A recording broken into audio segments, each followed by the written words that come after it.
have Jennifer Eisele from Duck Valley, Shoshone.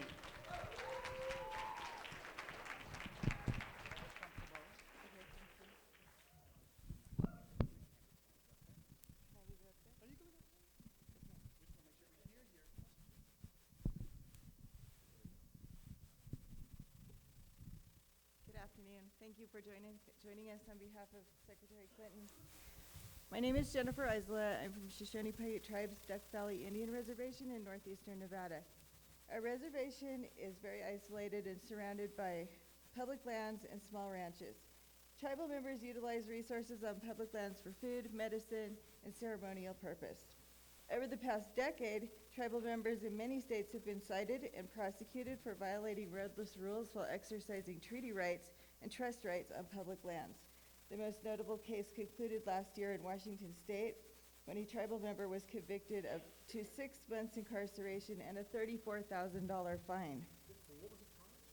He drove his truck onto the Hanford Reach, which is a wildlife refuge. But that was his fine for violating off-road motorized vehicle restrictions in a monument.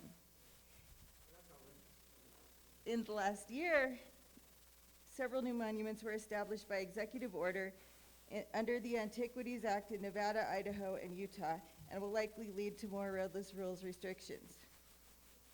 My family is now unable to access sites in the Oahe Desert that we have always used and my ancestors have used since time immemorial. Gradual encroachment by extraction industries have led to mastication of pinyon forests. Each year, tribal members must travel further and further from home to gather traditional foods. Access to traditional resources is critical to our cultural survival. Public lands account for 55% of Nevada and over 50% of Oregon, Utah, Montana, and Idaho.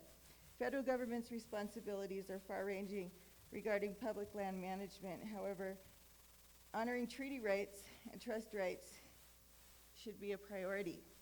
If Secretary Clinton is elected, can you tell us how she will navigate the clash of interests over public land use and uphold trust responsibilities to Indian tribes?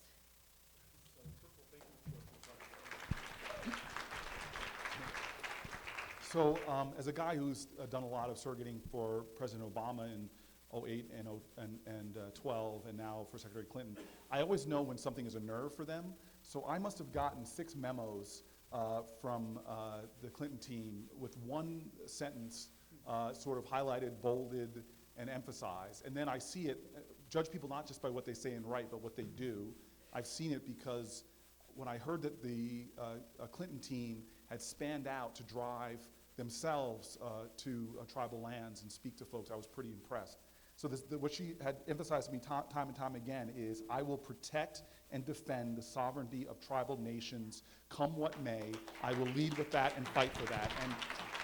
And so I am outraged. When you tell me about that arrest as a guy who thinks we have a broken criminal justice system, and I hear a guy who probably didn't even know that he drove onto those lands get such a harsh sentence, and I see the toleration we have for a bunch of other armed folks who take and occupy land, putting in danger tribal artifacts and other things. It's an outrage to me. I can imagine what would happen if 10 or 15 tribal members did the same thing. Or I can imagine what would happen if a bunch of Puerto Ricans took over a federal lobby in Newark, New Jersey, or something like that. And so that gets my back up about what we tolerate. And so I just want you to understand that the public trust, this idea that lands held in the public trust, it means that those lands are for public use and public good.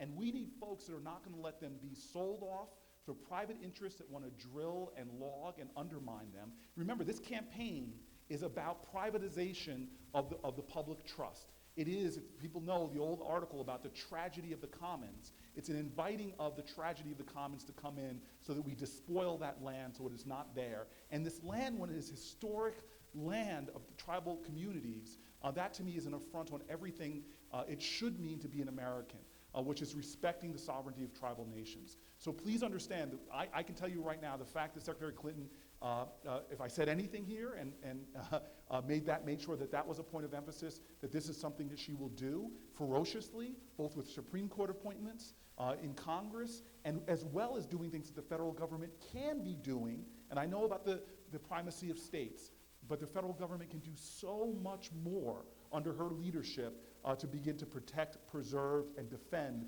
both tribal lands and the public lands, and she will get that done. Thank you. Thank you.